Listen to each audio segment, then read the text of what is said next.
Et si je vous disais que tout ce que vous savez sur la culture des pommes de terre est peut-être faux? Bonjour et bienvenue. Aujourd'hui, nous allons parler d'un sujet qui va révolutionner votre potager. Oubliez les engrais chimiques, hors de prix. Oubliez les heures passées à retourner la terre avec des produits miracles. Je vous promets qu'à la fin de cette vidéo, vous saurez comment obtenir une récolte de pommes de terre absolument gigantesque. Et le plus fou dans tout ça, vous n'avez besoin que d'un seul ingrédient magique que vous avez déjà chez vous. C'est presque un paradoxe, n'est-ce pas? On nous fait croire que le jardinage demande des diplômes en chimie, alors que la nature a déjà tout prévu. Le grand secret que les jardineries ne veulent pas vous dire tient en un mot: l'eau, juste de l'eau, mais utilisée de la bonne manière. Alors, êtes-vous prêt à découvrir la vérité choquante sur vos patates? Dites-moi dans les commentaires si vous avez l'habitude d'acheter des engrais, car vous risquez bien de changer d'avis. Pour bien comprendre cette méthode, faisons un petit saut dans le passé. La pomme de terre vient des hauts plateaux de la cordillère des Andes, en Amérique du Sud. Là-bas, les ancêtres de nos patates modernes poussaient dans des conditions parfois très rudes. Le sol n'était pas toujours riche, mais la plante s'est adaptée pour stocker le maximum d'énergie dans ses racines.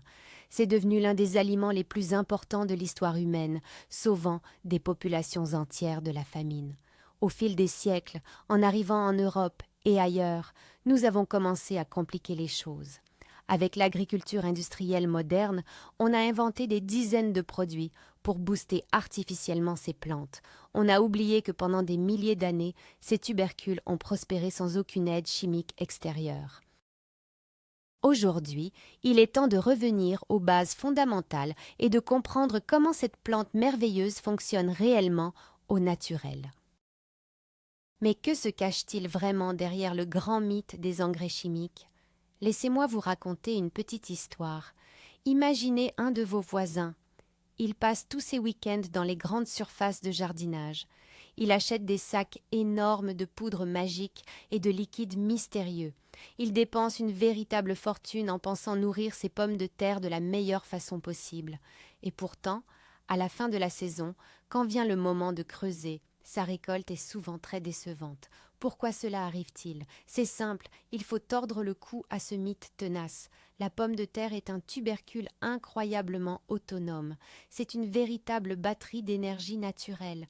Quand vous mettez un plant dans le sol, il contient déjà une grande partie de ce dont il a besoin pour démarrer sa croissance. Le secret que les marchands d'engrais cachent est flagrant. Ajouter trop de produits chimiques, comme de l'azote en excès, va carrément perturber la plante. Cela va la pousser à faire un feuillage immense et très vert, mais de toutes petites patates sous la terre. C'est exactement le contraire de notre but. Votre sol contient déjà de nombreux minéraux. La seule chose qui manque pour les transporter jusqu'aux racines, c'est l'eau. L'eau est le véhicule gratuit et parfait. Alors, passons à la vraie magie de la bonne hydratation.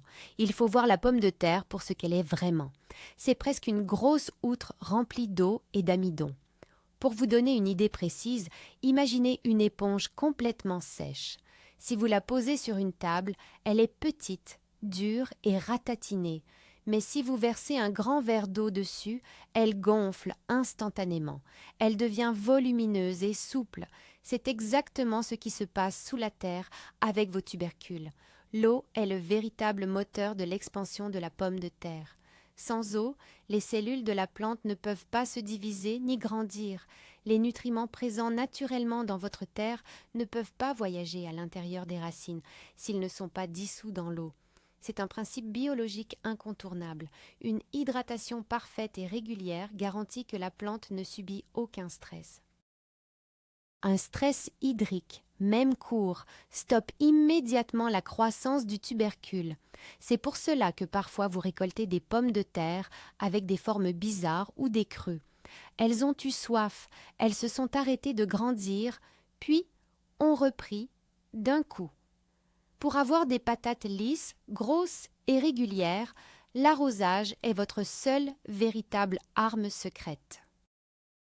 Cependant, il ne suffit pas d'inonder son jardin n'importe quand. Le moment précis de l'arrosage est absolument crucial. Voici comment cela fonctionne en pratique. Au tout début, quand vous venez de planter vos pommes de terre, elles n'ont pas besoin de beaucoup d'eau. La terre un peu fraîche du printemps suffit amplement. Si vous arrosez trop à ce stade précoce, vous risquez simplement de faire pourrir le plant dans le sol. Mais attention, le moment de bascule est très visible. C'est un signal clair que la plante vous envoie. Ce moment critique, c'est l'apparition des toutes premières fleurs. Dès que vous voyez ces petites fleurs blanches ou violettes s'ouvrir, c'est l'alarme. C'est exactement à cet instant que la plante commence à former ses tubercules sous terre. Elle passe de la phase de croissance des feuilles à la phase de création de réserve. À partir de l'apparition des fleurs, les besoins en eau de la plante sont multipliés par 3.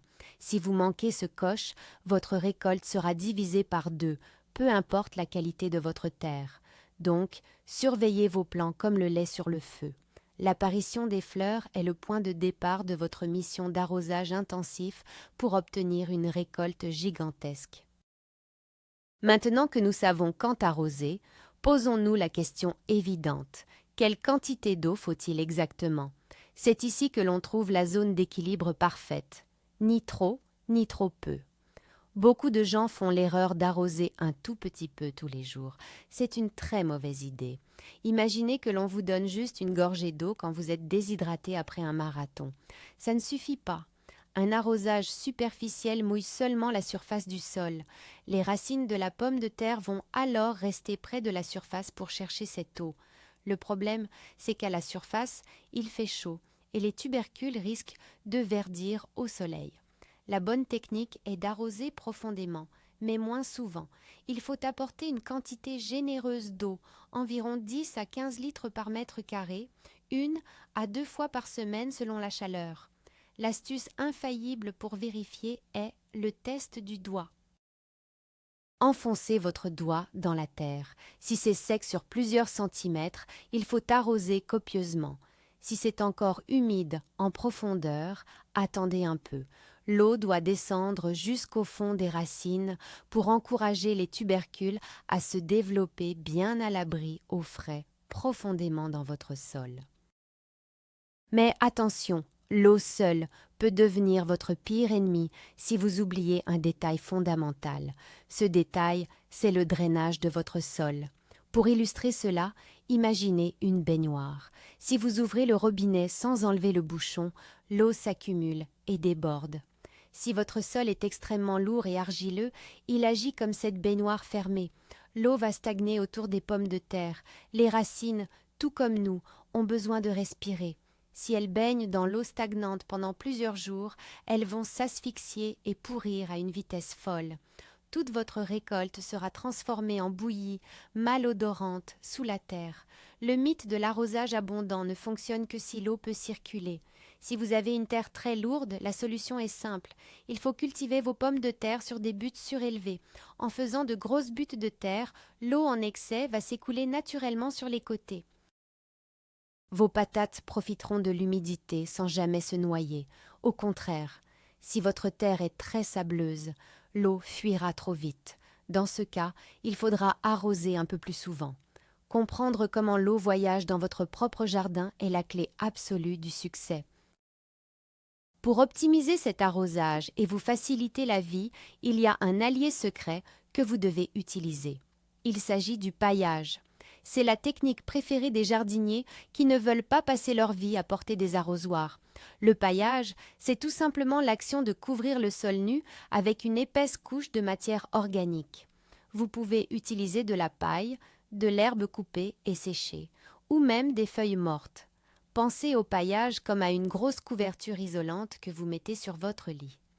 Quand le soleil tape fort en plein été, la chaleur évapore l'eau de la terre à une vitesse incroyable. En mettant une bonne épaisseur de paille autour de vos plants de pommes de terre, vous bloquez les rayons du soleil.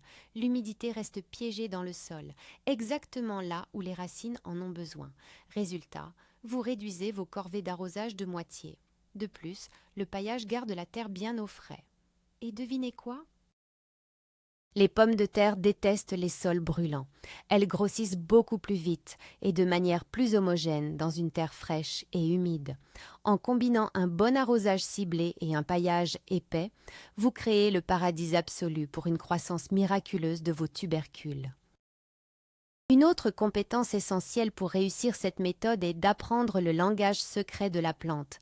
Vos plants de pommes de terre vous parlent tous les jours, il suffit de savoir lire leurs feuilles. En observant bien, vous saurez exactement quand déclencher l'arrosage.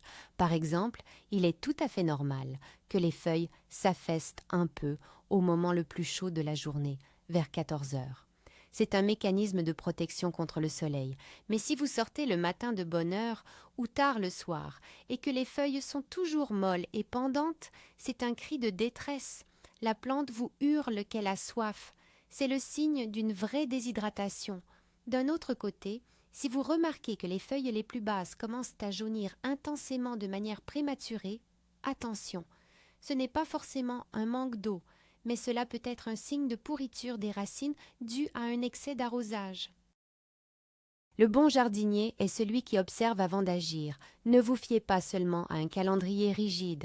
Regardez la souplesse des feuilles, touchez la terre et répondez aux besoins réels de vos plantes. C'est cette attention visuelle très simple qui fera toute la différence entre un échec et une récolte incroyable. Enfin, vient le moment que nous attendons tous, la récompense de nos efforts ciblés. Le moment de la récolte va vous prouver l'efficacité redoutable de cette méthode par l'eau. Mais là encore, il y a une dernière règle d'or à respecter. Environ 2 à 3 semaines avant la date prévue de la récolte, le feuillage de vos plants va commencer à faner et à sécher naturellement. C'est normal, la plante arrive en fin de cycle. À cet instant précis, il faut absolument couper les vivres. Arrêtez totalement les arrosages. C'est très important. Ce sevrage en eau permet à la peau des pommes de terre de s'épaissir et de durcir. Sans cette étape, vos patates s'abîmeront au moindre choc lors de la récolte et ne se conserveront pas l'hiver. Quand le feuillage est complètement mort, prenez votre fourche.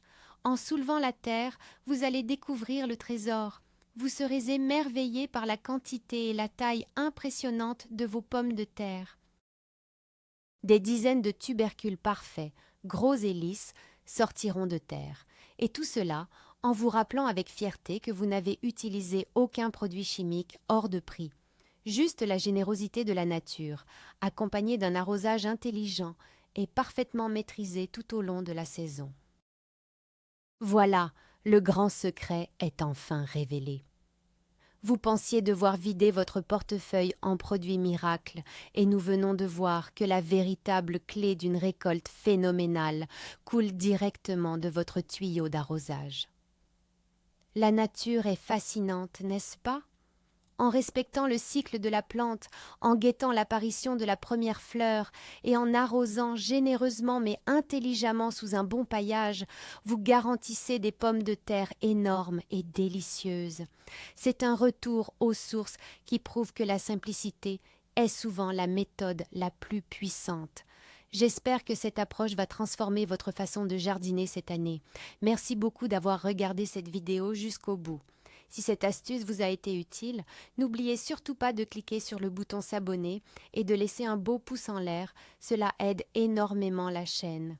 Et maintenant, c'est à vous de jouer. Dites-moi dans les commentaires, quelle est la plus grosse erreur que vous ayez jamais faite en cultivant vos pommes de terre ? J'ai hâte de lire vos histoires et d'en discuter avec vous.